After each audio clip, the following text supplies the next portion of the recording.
This refers to editorial in full public glare. While Ukraine might be immediate victim of the simmering discontent that exploded in the Oval Office showdown, the US may be a bigger loser.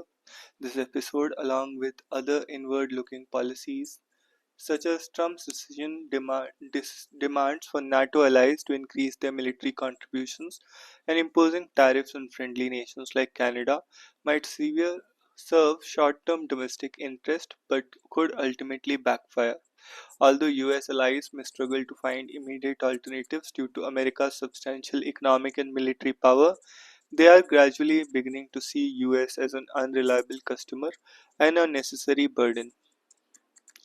This refers to the report having children quickly after wedding. Tamil Nadu's CM's advice won't be favorable for the growth and development of the nation. It is a pointer for the center to devise alternatives for delimitation rather than resorting to population alone.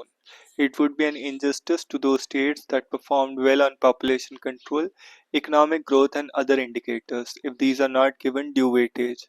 A balanced approach, honing the principles of federalism and due representation is needed if all these exercises are to become simpler and transparent. The center needs to expedite the decennial census. This refers to the editorial diminishing. The BSP seems confused about charting out its own course in state and national politics. It's argued that investigating agencies have clipped Mayawati's wing so that she will stay away from any alliance that may hurt the prospects of the BJP. The vacuum created in Dalit politics is being filled by the BJP and Azad Samaj Party led by Chandrasekhar Azad Ravan. The internal strife in the BSP is only adding salt to the wound. This refers to the editorial diminishing. Akash Anand was seen as a ray of hope for the BSP, which is facing an existential crisis. The sudden move came as suicidal blow at a time when party needed an aggressive young Dalit leader to revive its fortune. Notably, the growing dictatorial attitude of Mayawati and the coterie corruption among party leaders, absence of internal democracy and disconnect with the people's issues are responsible for party's decline. History gave Mayawati, a self-made woman, an opportunity to change the fate of Dalits and the marginalized, but she has squandered it. Russia in a Trump's world, whether it leads to a lasting shift or a temporary reprieve, Trump's presidency undoubtedly opens a door that Moscow is eager to step through. Hollywood has long mirrored America's shifting political sentiment, with annual Oscars often serving as a platform for their political expression. This year, however, anticipating sharp criticism from Donald Trump would have been disappointed, much like Silicon Valley, where tech moguls have adjusted to the new political landscape. Hollywood, too, may be coming to terms with the conservative revolution reshaping America. The entertainment industry, which once champions progressive causes and openly opposed Trump, is now displaying signs of pragmatic accommodation. What stood out even more was the triumph of Anora, a Russian-themed film that walked away with 5 Oscars, including the Best Picture, the nomination of a Russian actor, Yura Borisov, for the Best Supporting Actor, although he did not win, sparked considerable excitement in Moscow, reinforcing Kremlin's evolving optimism towards Trump presidency. Over the past few years, Russian elites have decried what they saw a Western attempt to cancel Russian culture, particularly in the wake of Moscow's 22 invasion of Ukraine. The recognition of Borisov's acting skills provided a much needed reassurance that Russian cultural influence still carries weight in the West. After all, few in the world remain indifferent to Hollywood's nod of approval. This shift in cultural perception dovetails with Trump's evolving stance on Russia, his rhetoric and actions on Ukraine. NATO and Europe has been music to President Vladimir Putin's ears. Russian Foreign Ministry Sergei Lavrov, who for years reveled in lambasting the West has now begun speaking of Trump as a pragmatist. Lavrov even praised Trump's policy of common sense, which he argued opened the door for constructive engagement between Washington and Moscow. Trump's openness to Russia was underscored by his recent public appreciation of Moscow's role in the World War II and the historic US Russia cooperation in making the post war world. This sentiment, expressed after a phone call with Putin 6 weeks ago, is rarely heard from American political leaders. It signals a stark departure from the entrenched hostility that has characterized US policy toward Russia in recent years.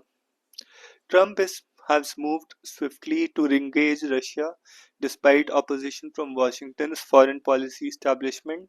Two rounds of high level talks between US and Russian officials have already taken place in Riyadh and Istanbul.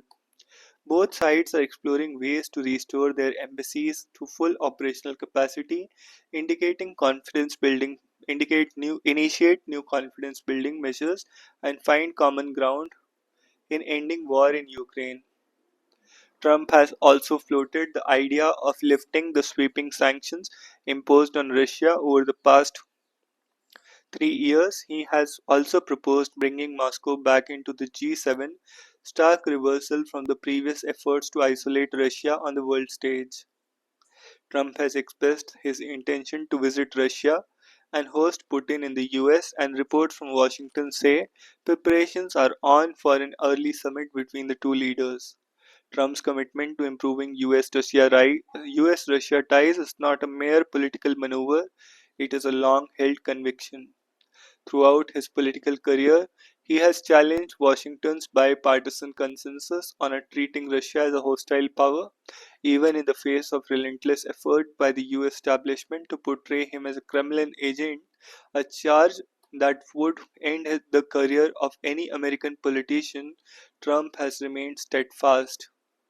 His first-term attempts at reconciliation with Moscow were largely stymied by institutional pushback, but now armed with a stronger political mandate and full control over his administration, he is determined to follow through. It is worth asking, why has Trump remained unscagged by accusations of being Putin's puppet when such allegations would have politically devastating for others? The answer lies in unwavering support of his political base. Trump's MAGA movement has consistently dismissed these allegations as Russia's hoax. More crucially, MAGA represents a deeply anti-war constituency that opposes US involvement in the Ukraine conflict. It also categorically rejects foreign policy elites' globalist vision that demands America shoulder the burden of maintaining the international order. Within Washington's strategic circles, there are differing interpretations of Trump's Russia policy. Some see it as an attempt to drive a wedge between Moscow and Beijing, a strategy often described as a reverse Nixon-Kissinger's maneuver. In the 1971, President Richard Nixon and his national security advisor Henry Kissinger reached out to China to counterbalance Soviet power. Today, some Trump advisors hope that warming ties with Russia could loosen its alignment with China. However, Trump's team appears realistic about the challenges of such a strategy. As Secretary of State Marco Rubio has admitted, Washington is unsure whether it can ever be successful completely at peeling them off a relationship with the Chinese. Nonetheless, Rubio, once a staunch Russian hawk, now acknowledges that strengthening US-Russia ties is preferable to allowing Moscow to become a permanent junior partner to Beijing. Within Washington strategic circles, there are differing interpretations of Trump's Russia policy. Some see it as an attempt to drive a wedge between Moscow and Beijing, a strategy often described as a reverse Nixon-Kissinger maneuver. In 1971, President Richard Nixon and his national security advisor Henry Kissinger reached out to China to counterbalance Soviet power. Today, some Trump advisors hope that warming ties with Russia could loosen its alignment with China.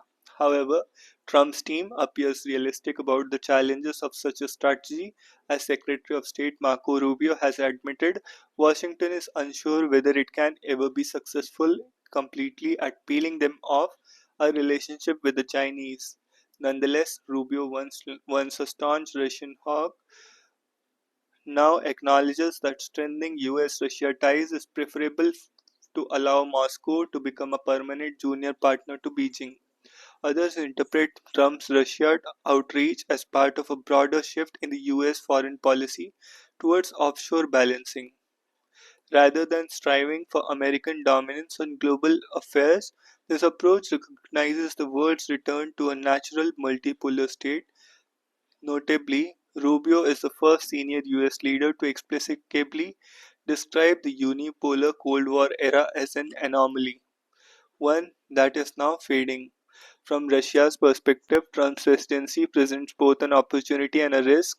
The Kremlin sees a rare chance to reshape the US Russia relations, but remains wary of the unpredictability of American domestic politics. Moscow understands that any progress made under Trump could be undone by the future administrations. Thus, Kremlin is cautiously exploring new possibilities with the Trump. Meanwhile, improving relations with Washington does not mean Moscow will sever ties with Beijing. On the contrary, a renewed American opening would strengthen Putin's bargaining position on his dealings with China. For Russia, maintaining balanced relationships with both America and China will be enduring objective. Trump's calls for reducing nuclear arsenal have been welcomed in Moscow, given Russia's long-standing preference for arms control agreements with Washington. However, the real price for Putin lies in the economic realm. War in Ukraine, initially envisioned as a short operation, has been dragged into its fourth year, straining Russia's economy. Lifting US sanctions would provide a crucial boost, and Putin has already signaled his willingness to welcome American investment in critical mineral resources and other sectors. Still, skepticism persists on both sides. In Moscow, some fear that Trump's overtures are a trap designed to isolate Russia from its traditional non Western allies. Others see Washington's newfound appreciation for Borisov as a potential ploy to elevate an alternative figure in Russian politics. Yet, despite these doubts, the potential benefits of Indian international isolation, securing economic relief, restoring cultural recognition, and regarding the seat at the high table are of great appeal to Russia. Trump's presidency, whether it leads to lasting shift or a temporary reprieve, undoubtedly opens a door that Moscow is eager to step through. For India, a Russo American entente would create more geopolitical space to operate in, but it would also demand a strategic agility unburdened by any presumptions about regulations between the US, Russia, and China, law, order, and AI. One of the significant decisions of the new US government has been a $100 billion Stargate AI initiative. Meanwhile, China is quickly catching up with the US in their bid for AI supremacy by developing cheaper LLMs like QWQ and DeepSeek. These developments are said to transform the global technology landscape. Like the expansion of the internet and cyber technology, AI's impact on crime and cyber crime control is inevitable. AI's advancement propels cybercrime into a new realm, enabling criminals to operate more efficiently with minimal technical skills. Improved text generation tools, realistic image creation, and voice cloning are transforming traditional cybercrime methods. However, AI also presents an opportunity to improve the capacity of criminal justice system. Unlike in the West, the Indian system affords less formal discretion to law enforcement and court systems. In the US, police can choose not to investigate crimes of lesser significance, and state prosecutors have wide-ranging authority to not pursue and prosecute a case in court. In India, the police are mandated to register all cases, and courts take up trial for all cases charged by law enforcement authorities. While the system is ideal for a country like India with its unique socio-economic diversity, the result has been slow collapse of the system under its own weight. Here it is here that AI provides an opportunity for greater efficiency and transparency. Police in India are burdened by large number of cases. The introduction of AI to improve the complaint registration process, monitor the progress of investigations, flag the steps to be taken and assess the quality of investigation would enhance both efficiency and transparency. AI can also be used in field level work to analyze data generated in day to day operations, such as crime location data, patrolling patterns, and routes used by offenders to develop predictive models to guide police operations.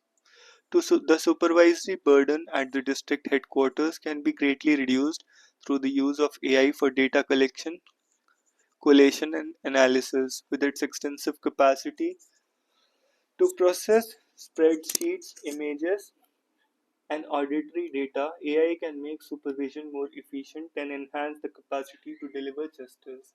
At present, large number of police personnel are used for administrative work, whether related to crime control or personal management. These officers can be freed for work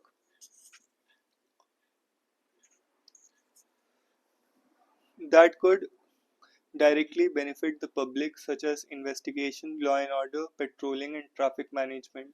The government of India must has been pursuing the policy of smart policing, interpreted as strategic, meticulous, adaptable, reliable, and transparent policing. AI is a strategic tool as it leverages the large data available to the police and interprets it in a manner much beyond the ability of an individual human.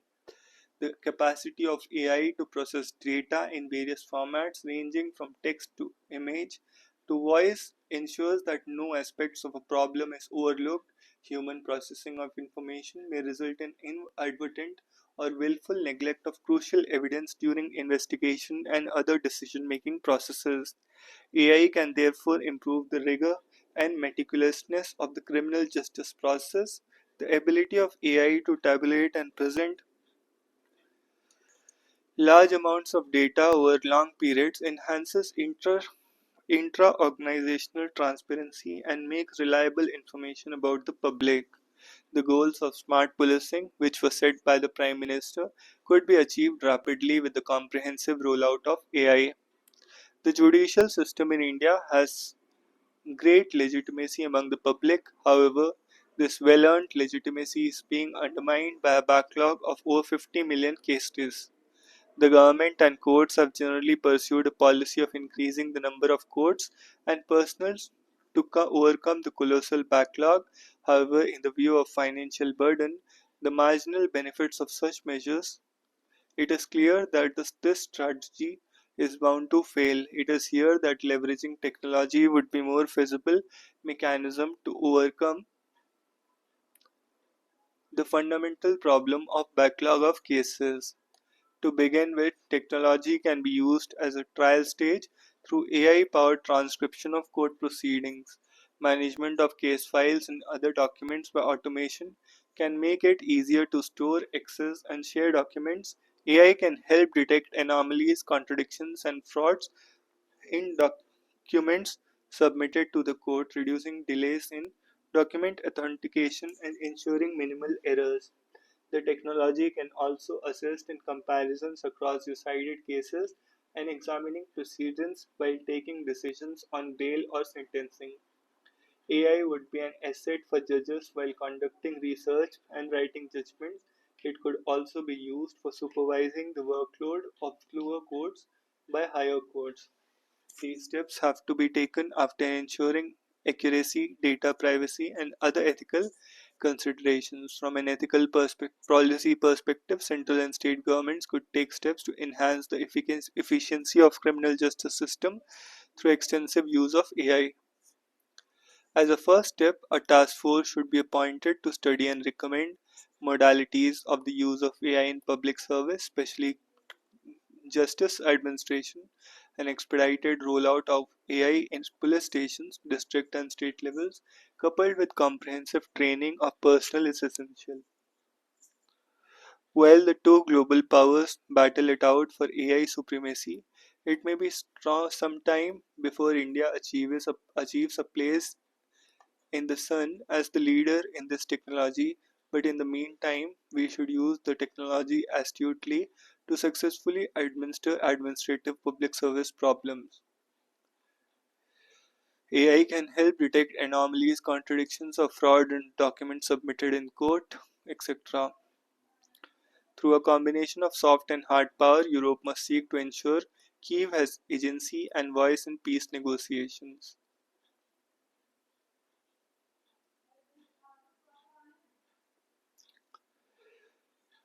A true batsman should, in most of his strokes, tell the truth about himself. The Masks of White House drama was not about Zelensky, Russia, Western hypocrisy, but about legitimizing imperialism, nuclear proliferation. I must confess that as the video of the now famous Vladimir Zelensky JD Vance Donald Trump confrontation played out in the public, with Trump accusing the Ukrainian president of risking of World War III, the image that flashed in my mind was that of Kim Jong Un. Trump traveled all the way to Singapore in his first term to meet him, hoping to cut a deal. North Korea would reduce its stockpile of fissile material in exchange for lifting of economic sanctions. The deal fell through because apparently the US would not offer sanctions relief commensurate with the cuts being demanded in North Korea's stockpile, but at least North Korea was treated with respect in its nuclear stockpile it had, to use Trump's favorite term, leverage. Fiasco over Ukraine is of momentous significance, but it is not captured by the theatrics of world leaders being required to give public obeisance to the court of Trump. It is not captured in the debates over whether Zelensky overplayed his hand or was set up by the Trump administration or both. Zelensky could have arguably been more stoic, but fundamentally, the United States came across as a classic bully, suck up high and kick those below. The world would love to see Trump try this with Vladimir Putin or Xi Jinping or even Mohammed bin Salman or Kim Jong Un. Nor is it captured by the potential fracturing of the Western alliance. Will Europe and America irrevocably now grow apart, marking the end of Atlanticism? At least on Ukraine, this conclusion is premature. The European peace plan is not radically different from Trump's. Trump might still wreck whatever remains of NATO, but even that would only be a shifting of military priorities. The grotesque spectacle of an inverted narrative where the victim Ukraine is blamed for its own condition did not capture the significance either. Even if US was duplicitous about its stance on NATO's expansion, Russia has no causes Russia has no casus belli to invade Ukraine. The invasion was momentous transformation of international order. It was only second time since the World War II that country has claimed an entire other country. This was not a war over territorial dispute or even a regime change. It was a war to erase a country. That Putin did not succeed in his objective should not blind us to this fact. Ukraine's tragedy lies in the fact that seeing it simply through the framework of competing US and Russian hegemonic ambition made it doubly invisible. Now that Russian and American imperial ambitions are temporarily coinciding, one would have thought that it would be a reason for anti imperialists of all stripes to at least recognize the injustice being meted out to Ukraine. But once again, Ukraine has become about Trump or Putin. Trump was in principle right that the war over Ukraine would require at some point negotiated settlement, though he has presumptively seemed to arrogate to himself if the authority of what half just settlement should look like. There is truth to the claim that Ukraine would have to accept some compromise.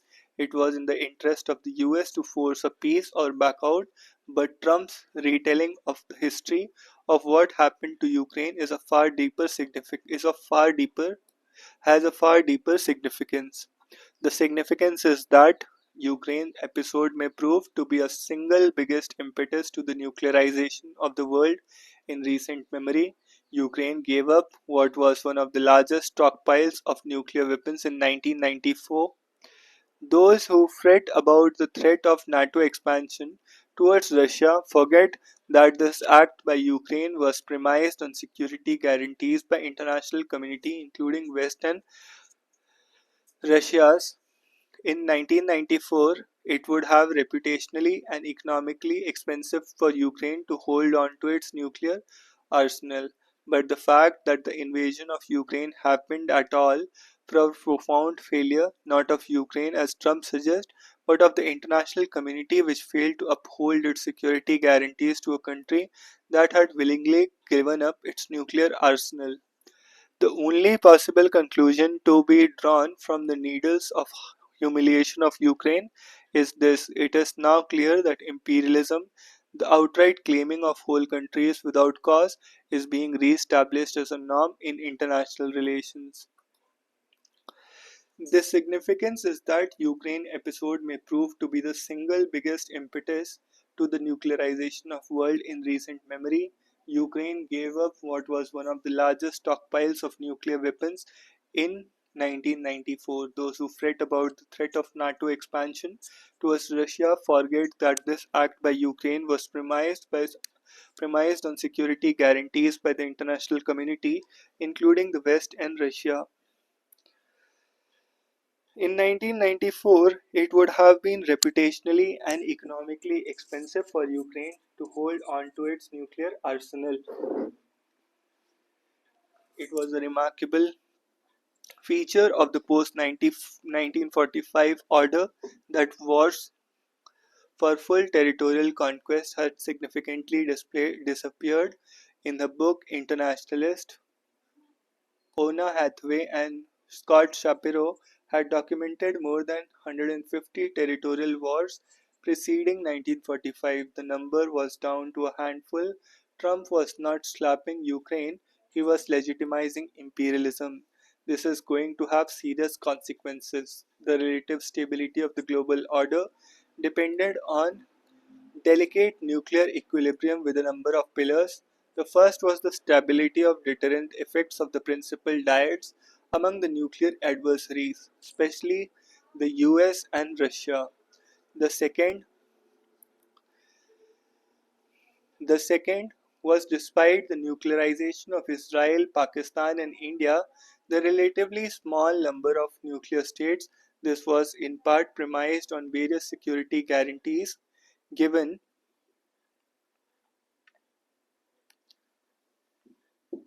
by the great powers to the allies or client states. However, it was achieved. The small number of nuclear states made stability easier to achieve. The norm against territorial imperialism helped. There was also something of a norm, even if imperfectly realized, against contemplating the use of nuclear weapons. The message from Ukraine fiasco is that it would be foolish for any small to mid-sized country with security challenges to give up its nuclear ambitions if it is to earn respect. In an era of new nuclear technologies, will the world be safer if there are lot more nuclear weapon states?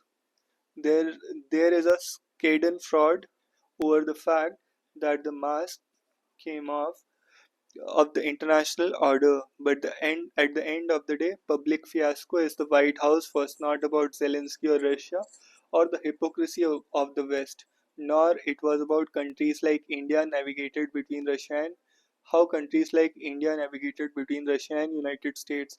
It was about the fact that coming on the heels of Gaza being reduced to a piece of real estate, the world has just legitimized more direct imperialism and nuclear proliferation.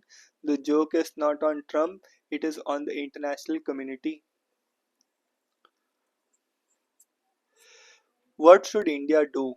The one thing it definitely must not do is become inward looking. The tariffs that US President Donald Trump announced last month, 10% on Chinese, 25% on Canadian and Mexican goods, have led to a full-blown trade war. China has hit back and 15% with 15% duty on wheat, corn, cotton, chicken, 10% on soybean, pork, beef, fruit, vegetables and dairy products from the US. These tariffs coming even as the Trump administration has imposed an additional 10% levy on Chinese goods, are significant. China is the largest market for US soybean and cotton, and also a big buyer of its beef, dairy, pork, and poultry meat. If these agricultural products from the US now turn more expensive and Chinese importers switch to alternative suppliers such as Brazil, Argentina, and Paraguay in soybean, the loser would be the American farmer. Trump incidentally won almost 70% of the popular vote in the US farming dependent countries during the 24 presidential elections. But the trade wars are not limited to China or Canada and Mexico. The blanket 25% tariffs on the latter two countries' goods took effect on Tuesday, with Canada too retaliating with duties on some $155 billion worth of US imports. Trump has also announced worldwide tariffs of 25% on steel and aluminum to take effect from March 12. On top of this, his proposed reciprocal tariffs, which translates into the US charging the same duty of imports that the exporting countries levy on goods from America. This will affect virtually every country which the US trades, both as goods importer and exporter 3.3 trillion and exporter 2.1 trillion. As US increasingly cut itself from imports, the results would be higher inflation, forcing the Federal Reserve to hike interest rates, which in turn lead to further capital outflows from emerging market countries such as India. In short, this is a massive global disruption unfolding. What should India do? The one thing it definitely must not do is to become inward looking. This is the time when India establishes itself as a reliable global trade partner. Not only should its exporters be encouraged to explore new markets, it must also open itself to more competition from imports, including of farm produce, cutting duties on almonds, walnuts, or even corn and whiskey from the US isn't going to excessively harm Indian producers. If anything, poultry and dairy farmers will benefit from imports of primary feed ingredient. Indian seafood and basmati rice exporters, on the other hand, would lose heavily if the US were to impose retaliatory tariffs on these products. India shouldn't be afraid to negotiate on trade and tariffs with the Trump administration. A center to manage human-animal conflict will address a long overdue need. Science should be cornerstone of this initiative. At a meeting of the National Board for Wildlife, Prime Minister Modi flagged a difficult challenge and announced a solution. Prime Minister Board's ex officio chairperson spoke of setting up a center for effective management of human wildlife conflict. Infrastructure projects, expansion of farmlands have led to fragmentation of animal habitats, forcing tigers, lions, leopards, rhinos, and elephants to venture out of national parks and sanctuaries. At the same time, some of the country's protected areas are finding it difficult to satisfy the needs of animals for food, water, and mates. However, the carrying capacity remains a poorly understood concept in wildlife policy. Success of conservation initiatives continue to be measured in terms of increasing the population of the endangered animals. This approach has no doubt brought several animals back from the brink of extinction. Now, the country's wildlife policy needs to address the follow up question: what to do when animals compete with humans for space and natural resources. The proposal to set up a center for managing human wildlife conflict is therefore timely. The National Board for Wildlife has approved 2900 crore for conservation works Under the Project Lion, the Animals Conservation Arc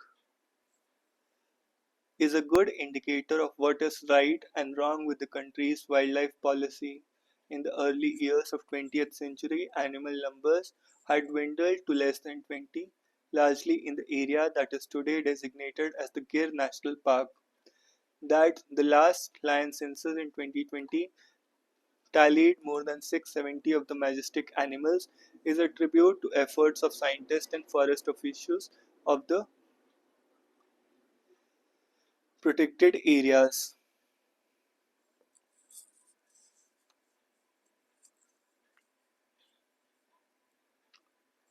As Prime Minister Modi rightly observed, the participation of local communities, especially the Maldhari pastoralists, played a major role in the conservation success, but the census also carried a worrying factoid: more than 300 of Gir official lion population lives outside protected areas boundaries.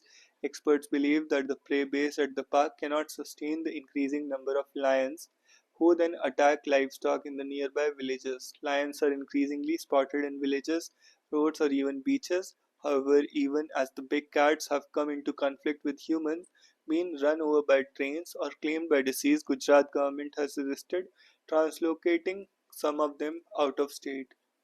At Monday's National Board for Wildlife meeting, Prime Minister Modi reportedly stressed use of technologies like AI to deal with forest fires and human-wildlife conflict.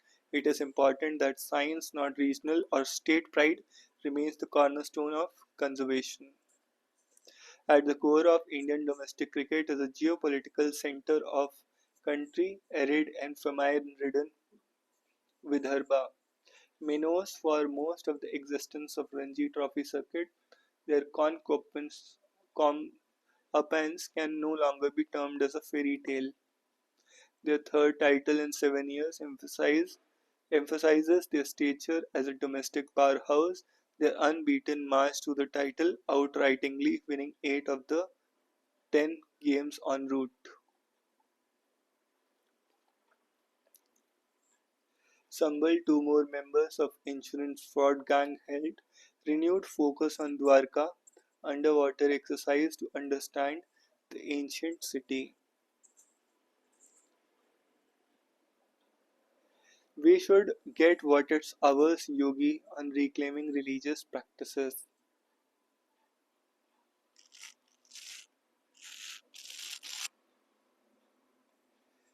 7,300 crore was organizing the Mela that generated a revenue of 3 lakh crore. Mahakumbh was like an Agni Pariksha on which the government has passed. 7,300 crore generating a revenue of 3 lakh crore.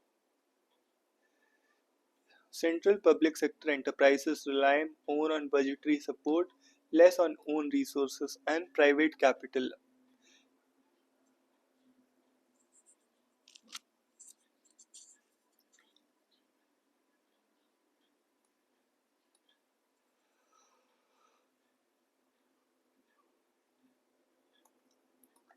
For instance, for the road sector, 38% share was planned via private capital for CPSEs such as National Highways Authority of India (NHAI). However, the IBERs mobilized such entities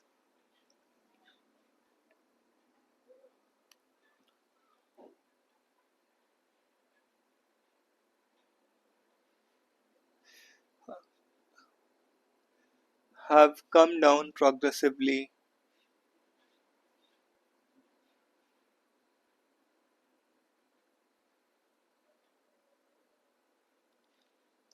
One of the what is IBER?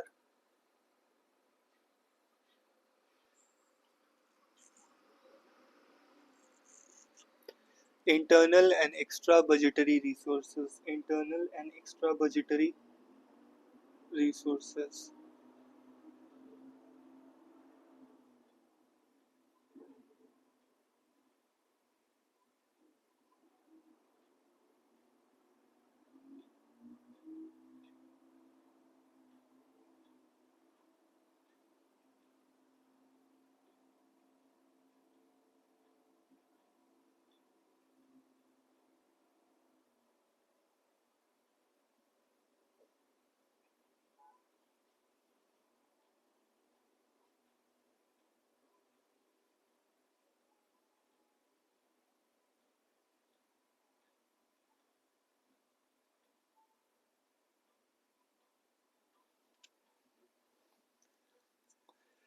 One of the reasons for reduction in internal and extra budgetary resources could be increasing indebtedness for certain public entities like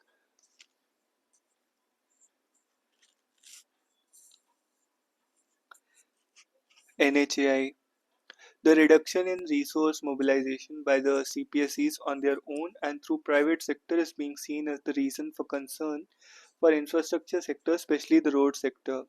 They pointed out that internal and extra budgetary resources in HAI has been brought down to nil in financial year 22, 23, 24, and there seems to be no reversal in stance of the resource mobilization from higher budgetary outlay.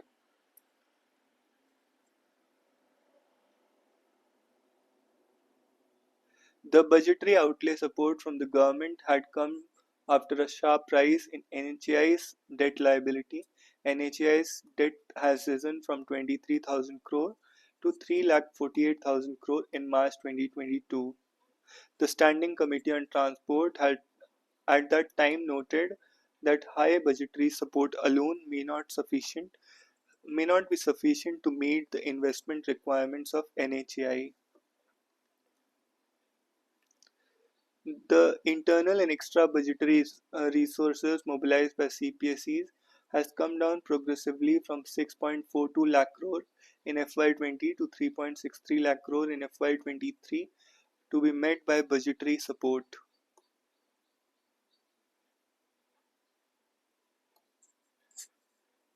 While it is estimated to come down further to 3.26 lakh crore in FY24,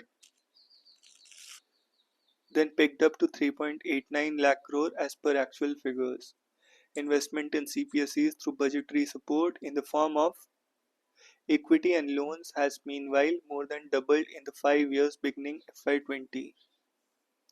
Capital expenditure includes two components: spending by line departments and ministries along with gross budgetary support to CPSEs. Investment by CPSEs is financed through budgetary support provided by central government, which is a part of gross budgetary support. Internal and extra budgetary resources raised by CPSEs on their own. Internal resources include retained profits net of dividend to the government, depreciation provision, and carrying forward of reserves and surpluses. The EBR consists of receipts from issuance of bonds, debentures, external commercial borrowings, and term loans and financial institutions. Government slaps RIL partners with 2.8 billion demand notice in a decade-old case. Government has raised a demand of $2.81 billion on Reliance Industries Limited and its partner. Government focus on making India export friendly.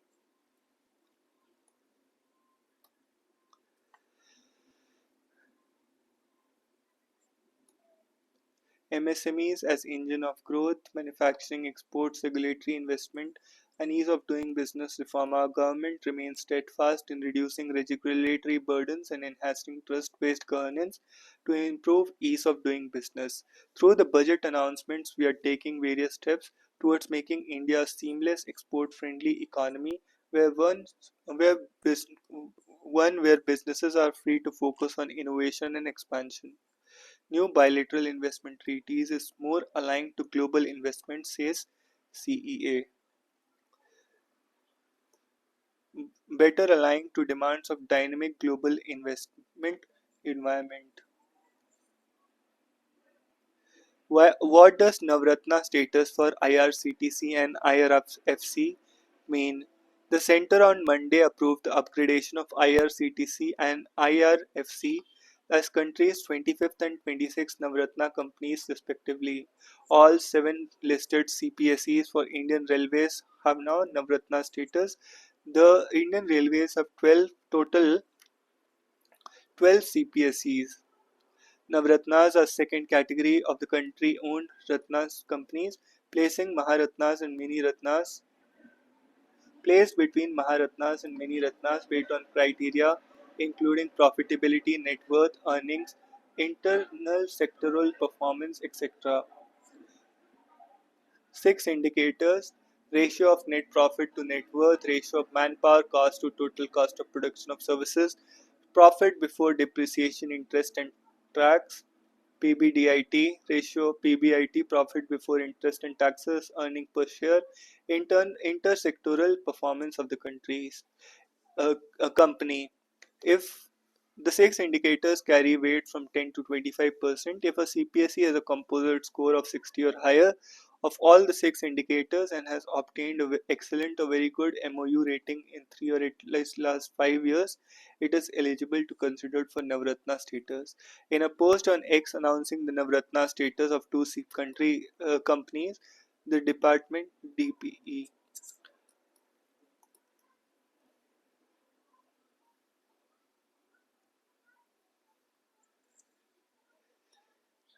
The Department of Public Enterprises said IRCTC's annual turnover was 4,200 crore, profit after tax 1,100 crore, net worth 3,200 crore in FY 23-24. For IRFC, these figures were 26,000 crore, 6,400 crore, and 49,000 crore.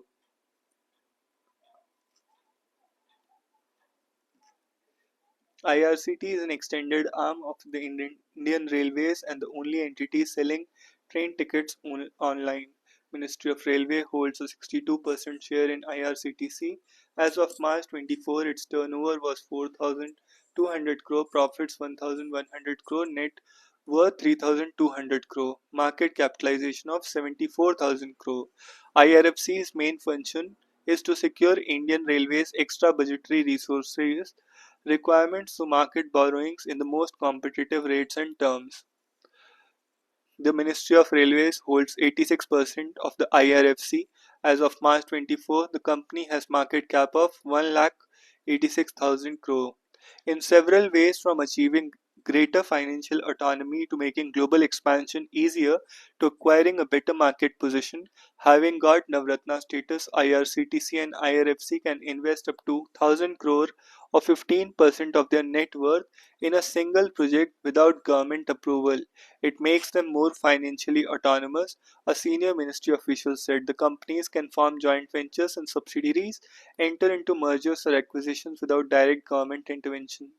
They can also make independent business and investment decisions to compare with private sector companies. According to the official, these companies will also be able to enter the international market. They can form strategic alliances and expand globally without strict bureaucratic hurdles.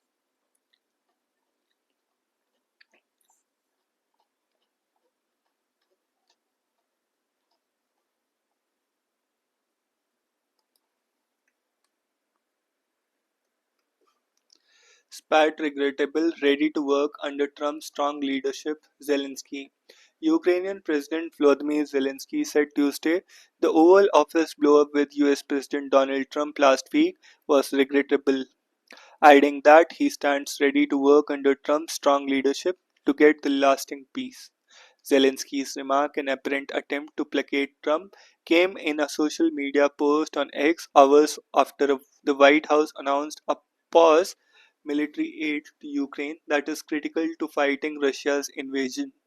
He also said Ukraine is ready to sign a lucrative deal on rare earth minerals and security with Washington. In an apparent reference to Trump's criticism following the contentious White House meeting on Friday that Zelensky does not want a peace deal, the Ukrainian leader said, "None of us want an endless war. Ukraine is ready to come to the negotiating table as soon as possible to bring lasting peace."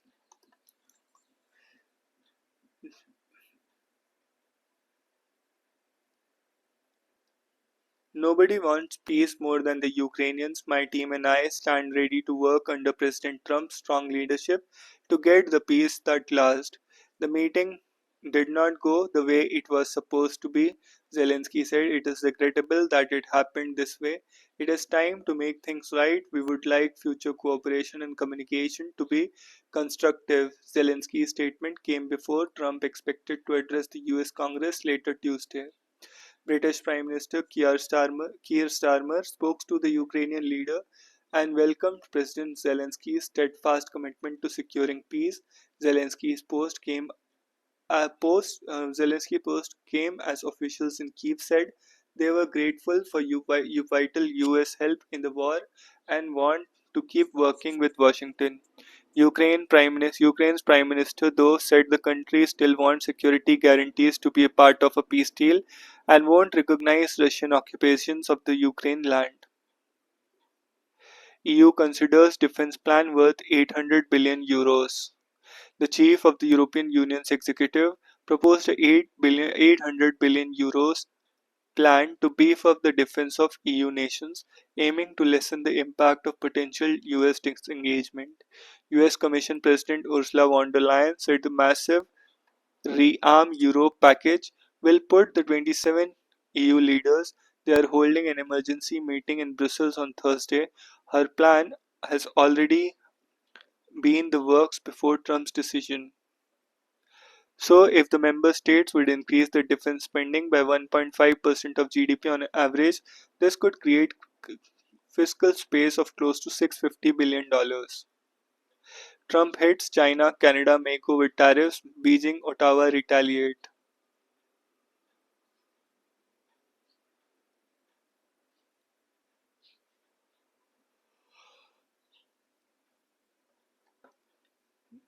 The third Indian Express Excellence in Governance Awards. Education Sachin Rana, Deputy Commissioner, East Kameng, Arunachal Pradesh. Healthcare Pushpendra Kumar Meena, District Collector Durg, Chhattisgarh. Swachhata Swapnil Paul, District Commissioner, Tinsukia, Assam. Social Welfare Jasmeet Singh Sandhu, Salambar, Rajasthan. Agriculture KM Saryu, Krishnagiri, Tamil Nadu. Skill Development Kakching, Manipur.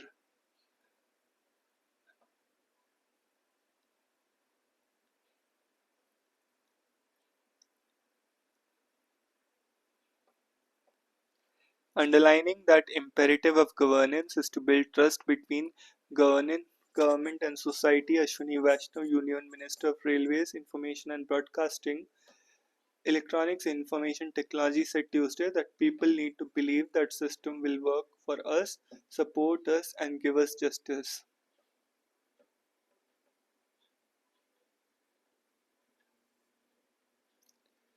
There is so much trust and expectation from people from the particular person who acquires that position, imparting skills to 6,000 displaced persons in Manipur, planting 54,000 bamboo trees over 80 acres of wasteland in Assam, providing over 40 villages with solar energy in Jharkhand, and steering a 56-hour rescue operation after devastating train tragedy in Odisha.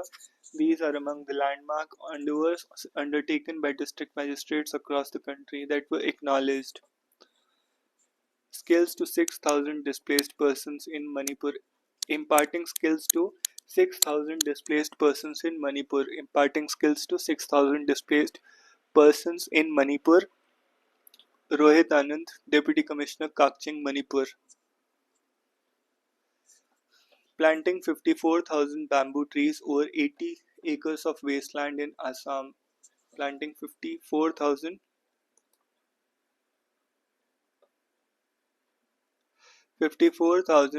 acres of bamboo trees over 80 acres of wasteland in Assam, providing over 40 villages with solar energy in Jharkhand.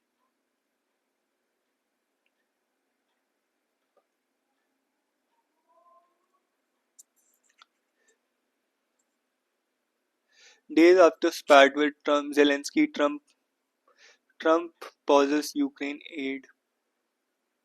World needs a reliable partner. Our industry can't remain spectators.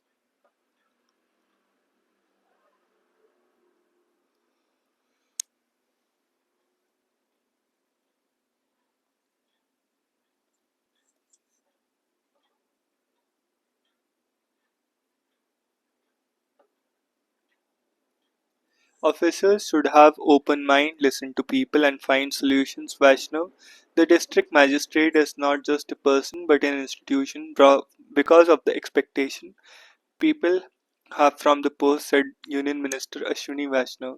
Vaishnav listed out the qualities of good administrator, saying that they should have a strong value system and know the language of the place they are posted in. During a fireside chat in Anand Goenka, Executive Director, Indian Express Group, Minister was asked about one thing he would want to change about Indian bureaucracy. If there is one thing which I will request to all officers in all services is have an open mind, listen to the people, understand what their problems are, and instead of just commissioning with their problems, try to find a solution. He also said that to be good administrator is in this age a strong value system is an imperative. If your value system is strong, if you know that you can face the man or the women in the mirror and say that yes, what I am doing is right, and then the right choice of being the good officer, and then that's the right choice of being a good officer. He emphasized that the English bias in service should be corrected. We must love all our languages. I am sure the officers know how well we learn the language of the place.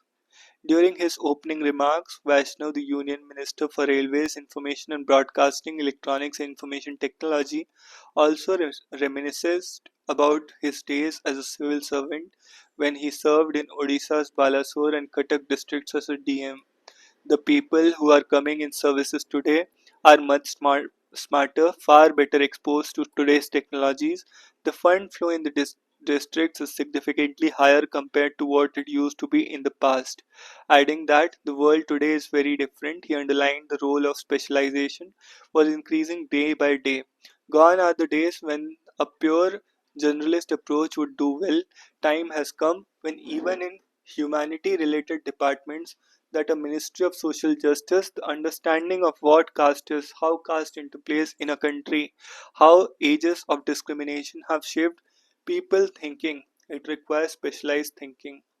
On being asked if AI was replacing the role of a DM or making it tougher for people to administer in a world of AI, Ashwini Vaishnav said AI and other technologies would empower DMs to performing better.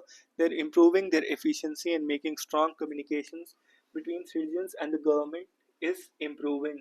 If we can develop the trust between government and citizens, that's the biggest definition of good governance. And AI or every technology, if harnessed well, can make a very big difference. Flagging integrity of civil servants, Minister of State, independent charge, said that it emanates from society and that integrity should not be practiced but should also be seen to be practiced.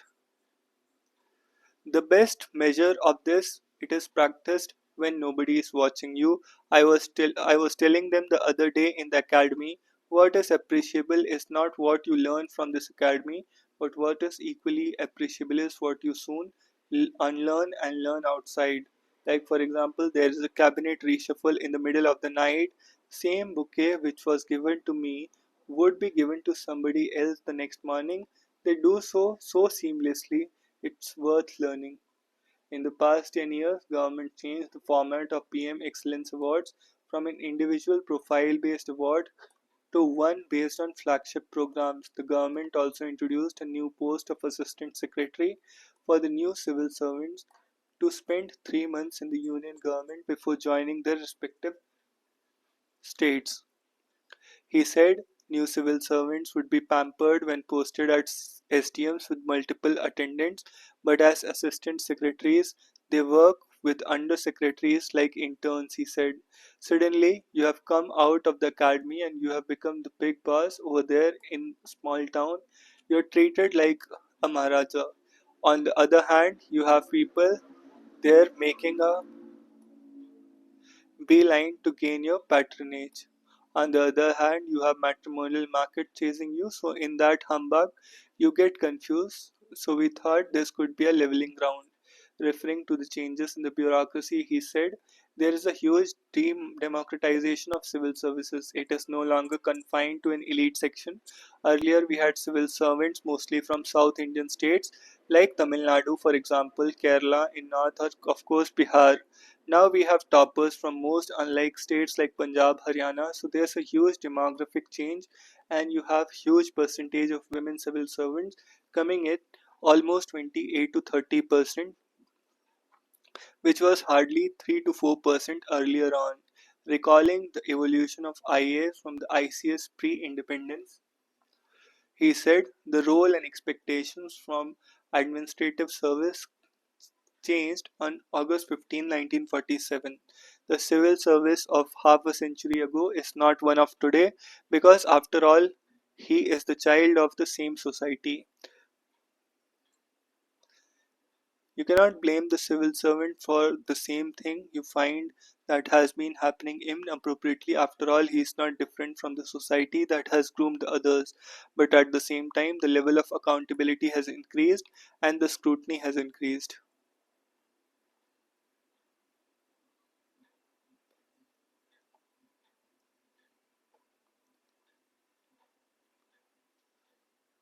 So that's all for today. See you tomorrow.